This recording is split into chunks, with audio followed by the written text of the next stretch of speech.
বাড়িতে একটি মাত্র আলু থাকলেই সেই আলু দিয়ে খুব সহজেই তোমরা তৈরি করে নিতে পারবে আলুর ফিঙ্গার চিপস।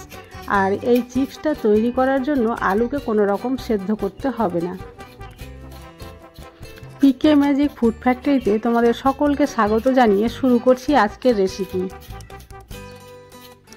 এই আলুর ফিঙ্গার চিপস তৈরি করার জন্য প্রথমে একটি আলু নিয়ে নিয়েছি, আর এই আলুটাকে আমি একটি চাকুর সাহায্যে এভাবে খাঁকড়িয়ে নিচ্ছি। আর আলুটা পরিষ্কার হয়ে গেলে একে চাকু দিয়ে আমি লম্বালম্বি কেটে নিলাম। তারপরে তোমরা একটু লক্ষ্য করলে বুঝতে পারবে আলুগুলো আমি কত পাতলা পাতলাভাবে কেটে নিচ্ছি। একটা আঙ্গুলের মতো মাপ করে লম্বালম্বিভাবে সব আলুকে আমি কেটে নিলাম। আর এই একটি আলু থেকে অনেকগুলো চিপস কিন্তু তৈরি হবে।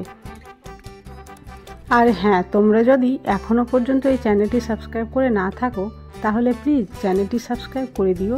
আর যদি আগে থেকে সাবস্ক্রাইব করে থাকো তাহলে তোমাদের জন্য রইল অশেষ ধন্যবাদ। তবে চলো ভিডিওটি স্কিপ না করে প্রথম থেকে শেষ পর্যন্ত দেখতে থাকো। আলুগুলো আঙ্গুলের মাপ করে সবগুলো কাটা হয়ে গেছে। এবার এই আলুটাকে ভালোভাবে আমি ধুয়ে নিচ্ছি। ধোয়ার পরে আবার বাটিতে একটু জল দিয়ে সেটাতে কিছুটা লবণ দিয়ে প্রায় 1 ঘন্টার মতো ভিজিয়ে রেখে দেব। পিকে ম্যাজিক ফুড ফ্যাক্টরিকে তোমরা যদি ইনস্টাগ্রামে ফলো করতে চাও তাহলে ডিসক্রিপশানে লিংক দেওয়া আছে, সেখানে গিয়ে অবশ্যই ফলো করতে পারো। ফিরে আসলাম 1 ঘন্টা পরে। 1 ঘন্টা পরে এই আলুগুলো জল থেকে বার করে নিয়েছি আর অন্য একটি বলে রেখে দিয়েছি। কিন্তু সেই লবণগুলো জলের সঙ্গে চলে গেছে ধুয়ে, তাই আবার নতুন করে অল্পটুকু লবণ দিলাম আর দিয়ে দিলাম 1 ছোটো চামচা শুকনো লঙ্কার গুঁড়ো।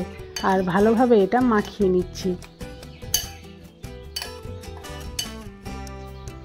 লবণ আর লঙ্কার গুঁড়ো ভালোভাবে মাখিয়ে নিচ্ছি, কারণ শুকিয়ে যাওয়ার পরে এই লবণ আর লঙ্কার গুঁড়ো এই আলুর গায়ে লেগে থাকবে এবং ভাজলে স্বাদটাও খুব সুন্দর আসবে। তোমরা এখানে আরও কিছু মশলা অ্যাড করতে পারো, কিন্তু আমি শুধু লবণ আর লঙ্কাই অ্যাড করেছি।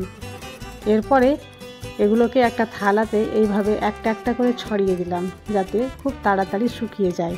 ছড়ানোর পরে এগুলোকে ছাদে আমি শুকাতে দিয়ে দেবো। 3 দিন রোদ লাগার পরে শুকিয়ে কতটা কড়কড়ে হয়েছে দেখলেই বুঝতে পারবে। তোমরা এই চিপসের আওয়াজ শুনে বুঝতে পেরেই গেছো কতটা ভালোভাবে শুকিয়েছে। শুকানোর পরে আগের চাইতে একটু পাতলাও হয়েছে, কিন্তু আঙ্গুলের মতো লম্বাই রয়েছে। এবার এগুলোকে আমি তোমাদের ভেজে দেখাচ্ছি। গ্যাসের ফ্লেম অন করে কড়াই বসিয়ে দিয়েছি আর কড়াইয়ে তেল দিয়ে দিয়েছিলাম। তেল গরম হয়ে গেছে। এবার এগুলোকে আমি অল্প অল্প করে দিয়ে ভালোভাবে ভেজে নিচ্ছি। দেখতেই পাচ্ছ কতটা ফুলেছে। আর এই যে ভাজা হয়ে গেল, এবার এগুলোকে উঠিয়ে নেব। চিপসগুলো সবটা ভাজা হয়ে গেল। এবার সেটাকে একটা প্লেটে সার্ভ করে নিয়েছি। দেখতেই পাচ্ছ কতটা ফুলে মোটা হয়েছে। আর এগুলো খেতে যেমন টেস্টি, দেখতেও কিন্তু লোভনীয়। আর এগুলোকে একবার ভেজে এয়ারটাইট কন্টেনারে যদি ভরে রাখো তাহলে প্রায় 7 দিন ধরে তোমরা খেতে পারবে। তোমাদের আমি একটা ভেঙেও দেখাবো কতটা মুচমুচে তৈরি হয়েছে। আজ তাহলে এই পর্যন্ত। কাল আবার দেখা হবে অন্য কোনো ভিডিওতে। ততক্ষণ পর্যন্ত তোমরা সবাই সুস্থ থাকো।